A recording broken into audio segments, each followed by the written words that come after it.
Dito nga sa Taguig City ay natagpuan natin ang isa sa mga sulit na nagtitinda ng chicken pastil. At siya nga ay babansagan natin si Pastil Queen. Yan mga katropa, nandito pa tayo sa may kahabaan ng Maya Street, Barangay Rizal, Taguig City. At may nadaanan tayo ditong sulit na kainan mga katropo. At ito ang The Good Chick. At ayun si ma'am.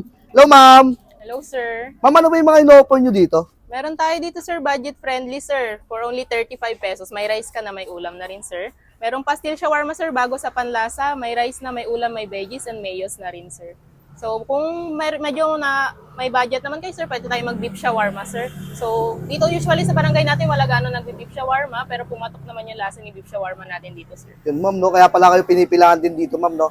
Ma'am, bukod sa pastil shawarma rice nyo, ano ba yung mga ino-offer nyo dito? Dito, sir, paggabi, since panggabi po yung store namin, nachos talaga, sir, pulutan. The best pulutan dito sa Maya, sir, nachos, siomai, meron pa pita rin, shawarma wrap, sir. At dito nga, umorder na ako ng food tripin natin at yung in-order ko dyan itong regular chicken pastil nila for only 35 pesos, ganito na karami yung servings. At nag-add din ako ng bestseller nachos nila for only 100 pesos, ganito na karami yung bigayan. At syempre, hindi ko rin papalampasin itong chicken pastil shawarma nila for only 75 pesos na talaga namang babalikan mo. Sir, ito na po yung pastil shawarma rice for only 75 pesos. At ito pala yung menu nila, i-post mo na lang para makapili ka. So ano pa bang hinihintay nyo? Puntahan na natin to. Let's go! Nandito pala tayo sa The Good Chick na located sa Maya Street, Barangay Rizal, Taguig City. Tapat lang to ng Doc Pasha Medical Clinic. Sir, ito na po yung budget friendly natin na 35 pesos pastil rice po. Sir, ito na po yung pastil shawarma rice for only 75 pesos.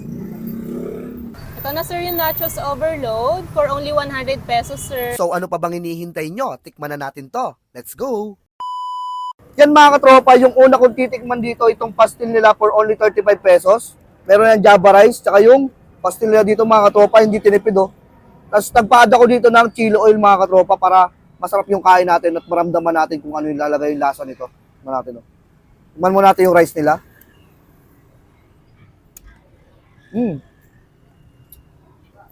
Rice pa lang yung mga katropa, malasa na. Grabe yun. Hindi siya lata, sakto na yung pagkakasahin niya. Kaya naman natin yung pastilya dito na pinagmamalaki. Oh.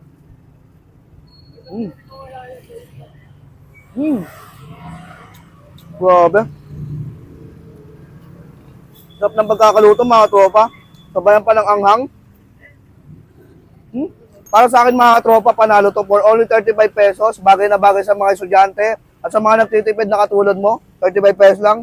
At yung sunod ko naman titikman dito, itong nachos nila for only 100 pesos mga katropa. Kita nyo naman, oh, panalong-panalo yung serving. Oh. Meron na pipino, kamatis, sibuyas na pula. Tapos yung cheese dito mga tropa, nag-uumapaw. Oh.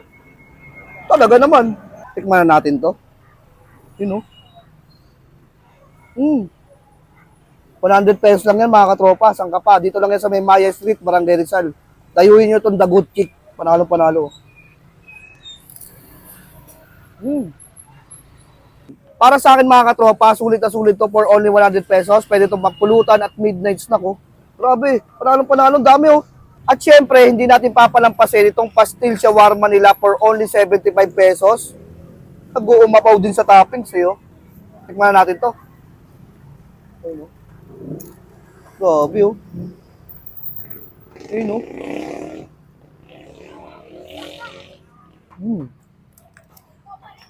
Papakanin ko. Malalasaan mo dito yung shawarma, tapos yung kick ng sibuyas, pipino, kamatis. Ay grabe, panalong-panalo to. Oh. Ang sarap. Bakit niyo po naisipan magtayo ng gantong negosyo? Bali, sir, nag-start to nung COVID, sir. So, nung COVID po kasi, jar lang kaya namin i-produce, sir. So, hindi pa tayo pwede mag face-to-face. So, una nag-start kami sa 20 jars to 50 jars, 80 jars, hanggang sa naging 100 jars, sir. Nagkaroon na maraming mga resellers. So, naisip namin, what if i-rice mill natin, sir, para matikman ng iba? So, halagang 35 pesos, sir. In-out namin siya, nilabas namin sila. Hindi na namin inisip yung mga tubo, sir, basta matikman nila yung luto namin. So, yun nga, sir, pumatok, sir. Kada punta nila dito, mas mabenta talaga yung pastil natin, sir. Sa mga gusto pumunta dito, located lang po tayo sa harap ng Doc Pasha Clinic, Maya Street, Barangay Rizal, Taguig po. Bali, open kami dito, sir, from 4 p.m. to 3 a.m., sir. Sa mga naghahanap dyan ng mga pulutan, food trip, so antayin ko kayo dito, sir. Bye-bye!